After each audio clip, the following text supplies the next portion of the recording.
Okay, so I'm here with John Yu. He's the filmmaker behind 3 films we have in competition: Million Loves in Me, The Unknown Mother, and My Dear Banquet. Yes. Congratulations and welcome to Brussels. Thank you. Welcome to our film festival. Now, of course, there are 3 radically different films culminating in the feature film Million Loves in Me. But if we can talk about The Unknown Mother, and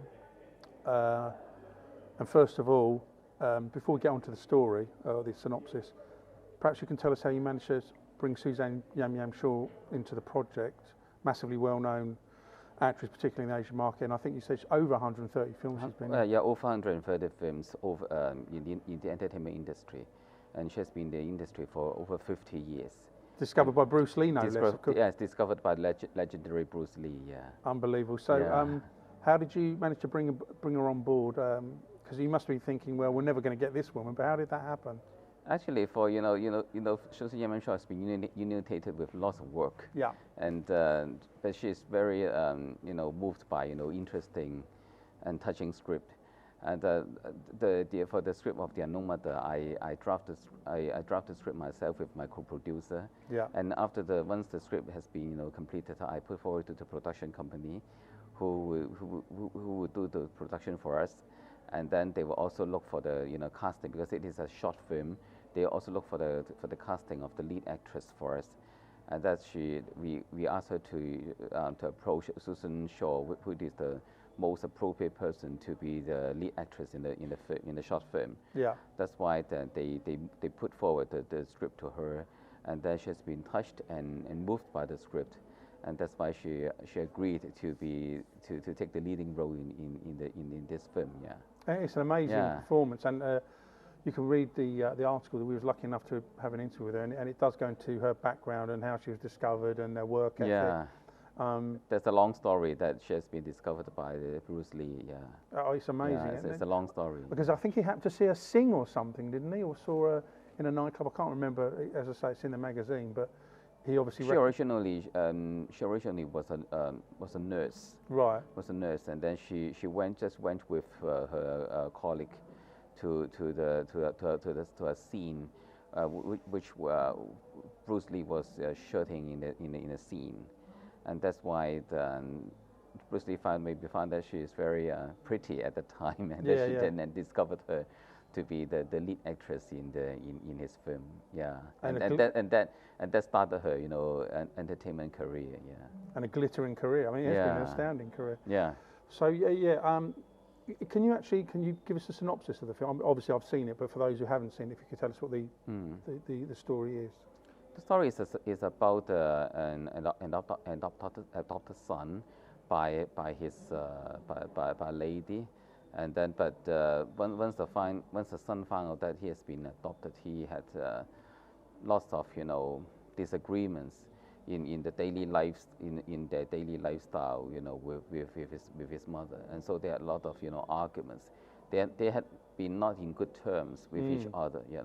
I think it happens a lot to many audience or the general public, that that it is very common that a lot of children they were discovered that they were being adopted rather than they were the biological sons or daughters or of their parents.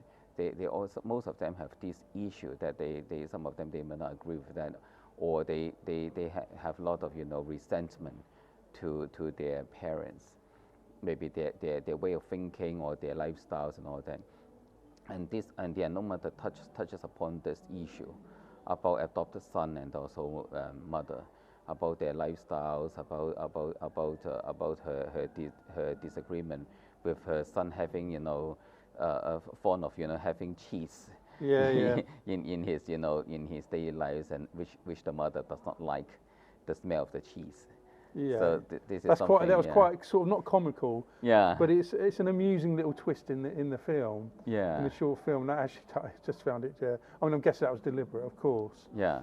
This whole thing with the cheese, it's difficult because we can't give too much away, because actually is like a running thread in the film, isn't there? Which is you discover towards the end. But even so, the relationship, you're absolutely right, is quite spiky. But then there's an amazing reveal at the end. Yeah. And there was also a sequence then, which I've actually we've spoken about before, I think on our WhatsApp or on a phone call, that where this isn't giving anything away by the way, you actually do break down, but the scene is really quite affecting. And I'd like, if it's possible, how did you prepare for that? Because we should point out that, as you know, you're 3 films in, so you're a fairly new filmmaker, but then you've got to bring a performance to the table like that. So how did you manage to do that? Actually, acting is my dream. But in such an incredible sequence. Incredible sequence, yes. But as an actor, I always tell myself that I have to do that. I cannot lose a particular scene. Yeah. So this is something that I have to do it. And in this scene, because my mother also passed away a few years ago. So when I shot this scene, I just brought the best of my memories and all that, to that moment, and then I can put the performance on screen. Was that, how many takes was it? 1 take. Just 1 take? 1 take. Yeah. Oh, good. Because I suppose you wouldn't want to go through that over and over again, would you? Yeah, because that is a soaping scene. So I think we normally would take just do 1 take. If that is more than 1 take, it would be quite trouble and tiring, for all people, You're going, oh no, I've got to do this scene again. It's emotional. Yeah. It's very real. It's it's brilliantly shot, and you brought a wonderful performance to the table. So you're 3 films in. You've managed to bag Suzanne Shaw to do the film, and let's be honest, there's lots of filmmakers out there, particularly in the Asian market, that would kill for this, wouldn't there? Because we know it's very, very difficult to bring someone of her stature into filmmaking.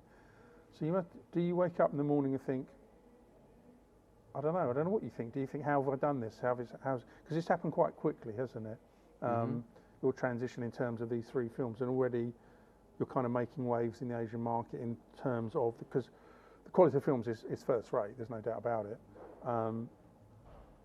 How have you managed to achieve that so quickly? Is there kind of a secret? Because it's so difficult to do what you've done in such a short space of time. So I'm kind of wondering how you've managed to do it, to have such a fast career projection in a short space of time. I know it's a lot more to it than that, but perhaps you can give us an idea of how you've managed to achieve so much in such little time. I think first of all, the dedication is very important. Especially as a new filmmaker. Yeah. You have to put everything in line, everything in good perspective. To put everything to work. So this is the first thing that I think a new filmmaker has to do and accomplish. And actually, I shot My Dear Banquet first, and then the Unknown Mother. Yeah. Yeah. In order to gain myself more experience on the screen, and deal with leading actresses in the entertainment industry in Hong Kong. Because for the first one, for the My Dear Banquet, that's Law Lan. She's also the best actress in the Hong Kong Film Awards. Yeah, again, she's very well known, isn't she? She's also very well known.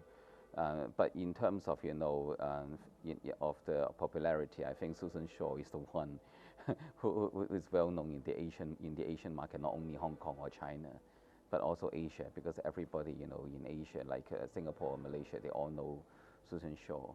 And would love to work with her, I guess. Yeah. So I mean, that's really nice, and she's also a very nice lady, and she also takes care of the newcomers a lot. So it's a pleasure to work with her. Yeah. And I mean, I'm sure you'd work with her again, but have you got any projects where you may be able to put her into your film again? Yeah, there should be, there must be, yeah, because our company has a few projects in mind, and we are also working on putting the new projects in perspective, in the future, in the near future. Yeah.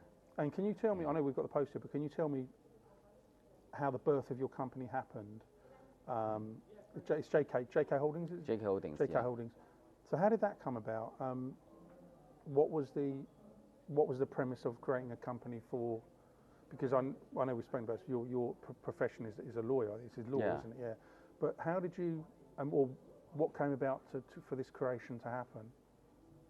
Actually, my partner, Kenny, he's an auditor. Yeah. And that's why my name is John. So JK comes from John course, and Kenny. yeah. J John and Kenny. And that because he knows that I have filmmaking is my dream. Yeah. And that he has trust in my in my ability to do good movies. That's why he supported me. He used the company to support our dreams, and that's why how we started to make the short film first. And then once we got the first short film done, he thinks that we can do a bit more. Then that's why we persuaded Susan to do the second short film. Yeah. And then we just go on into the filmmaking of the real life story, which is A Million Loves in Me, which is the case that I handled here back in Hong Kong. Yeah, so this is the sequence of how we get the company started, and we try to move ahead to produce more films and collaborate with more companies like those in the UK or Los Angeles, in order to bring in more bigger productions to the screen and in the market.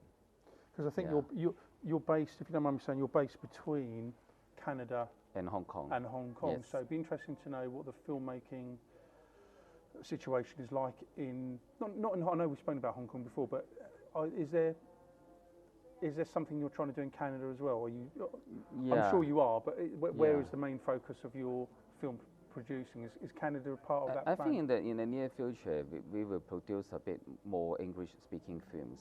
Yeah. And I think that's why Canada is the best place to shoot these English speaking films. As you know, lots of Hollywood films they are now moving their base to shoot in Canada, like Toronto and Quebec. Quebec in Montreal as well. They have the tax credit. They have all that. So I think Canada is the best place to shoot all these films for English speaking films. And also this will also I hope this will also open an avenue for Asian filmmakers who see our production, and that they will also who would like us to shoot the films in English speaking films in Canada or USA. They will also come to us and collaborate with us, and this is I think this is our plan, the plans of our company.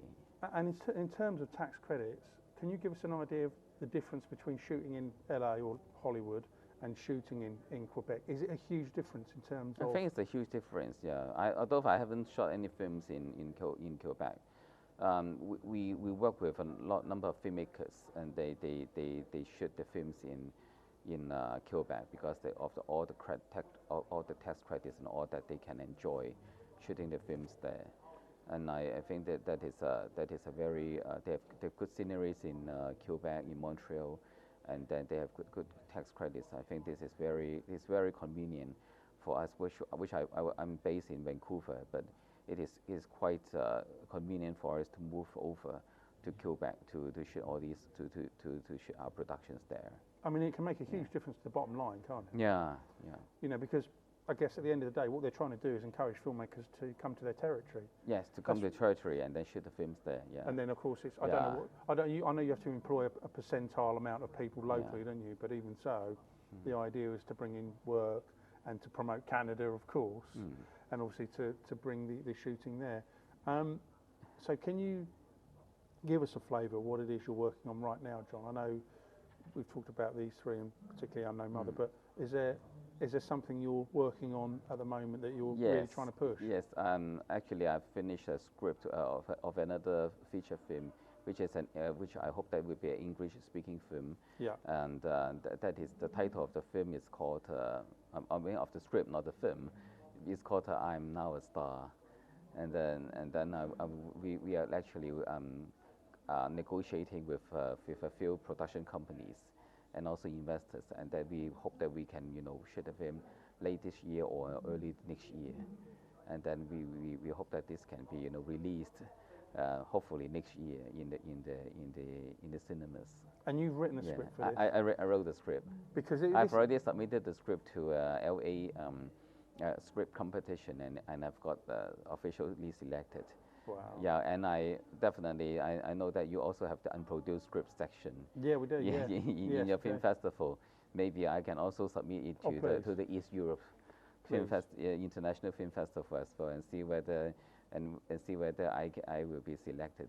No, by that would you, be yeah. one. No, we'd love that, of course. And Yeah. there's no doubt. I mean, this is the thing that we should point out. You're the writer as well as starring and producing and being heavily involved in it. And again, Yeah. it gets back to what I was saying to you earlier. I'm really fascinated by how you've gone from. Let's be honest, you would have had a great profession. I'm working law. It can be a great profession, but Yeah, it can be. Yeah. but you've decided to kind of leave all that behind, take a huge gamble, and make films, and not just make films. You're writing the films. I always as well. tell myself that we only live once. Yeah. So I hope there will be no regrets in my life. I don't think there is. I Yeah. don't think you look very, very happy. So I wouldn't worry. Yeah. That's it. Brilliant. Thank you so much. Okay, John. thank you. I knew it'd Thank be you. wonderful again, and thank you so much Thanks for a your lot time. for the interview. Thank you. you. Thank you.